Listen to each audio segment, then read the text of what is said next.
चंद्रपूरच्या प्रशासनाचे मैदान गिळंकृत करण्याचे कारस्थान पुन्हा उजेडात आले आहे।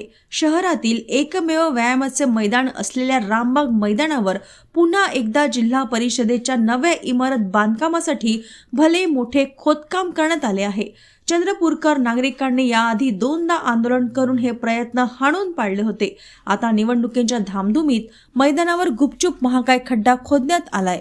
आज सकाळी जनविकास सेना सामाजिक संघटनेने नागरिक विद्यार्थ्यांना एकत्र करत जोरदार आंदोलन केले।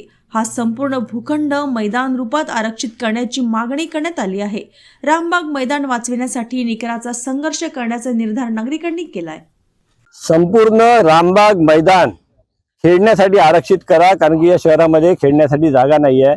नोकरीसाठी नोकरीसाठी स्पर्धा परीक्षेसाठी सराव करणाऱ्या पोरांसाठी जागा नाही आहे। जिल्ह्यातलं हे सगळ्यात निसर्ग संपन्न असं मैदान आहे, परंतु आधी या मैदानाच्या मध्ये आणि आता एका बाजूला बिल्डिंगचं काम प्रशासनाने सुरू केलं।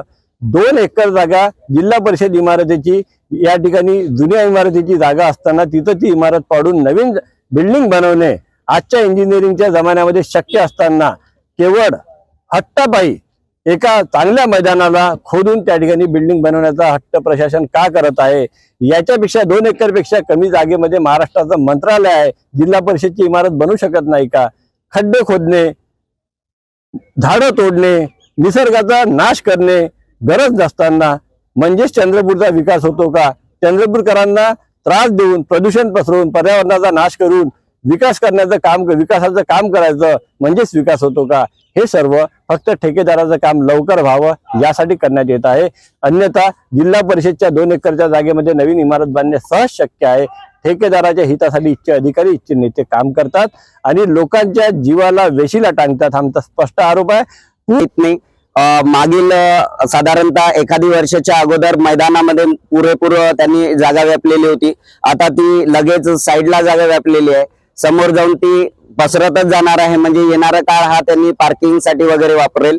आणि अक्षरशः मी बघत आलेलो आहे की सिंथेटिक ट्रॅक बनलेला आहे, परंतु सर्वसाधारण खेड्यातून गोरगरिबांचे येणारे विद्यार्थी हे शूज किंवा प्रॉपरली डाएट वगैरे एवढा खर्च करू शकत नाही। त्या अनुषंगाने त्यांना मातीचं ग्राउंड आवश्यक आहे।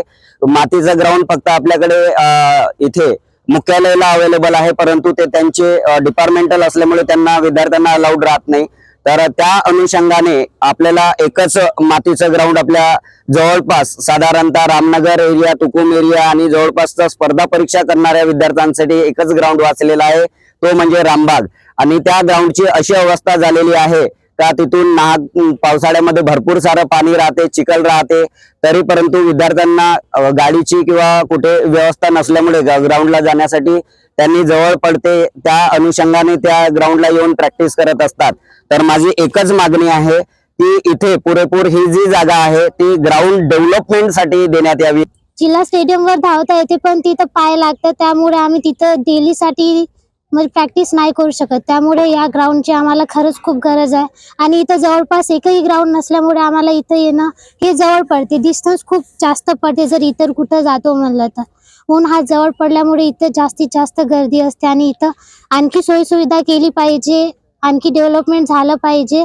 आणि इथं हे बिल्डिंग वगैरे बनवण्यापेक्षा इतर कुठेतरी बिल्डिंग बनवून तिथं त्यांची कामं करावे। ऍटलिस्ट चंद्रपुरामध्ये हा एक तरी ग्राउंड असा ठेवा जिथं आम्ही जे काही असे प्रशिक्षण करणारी मुलं आहोत किंवा जे भरती देणारी मुलं आहोत त्यांच्यासाठी एकतरी ग्राउंड जिथं येऊन आम्ही प्रॅक्टिस करू, असं काहीतरी प्रशासनाने केलं पाहिजे। बस आमची एवढीच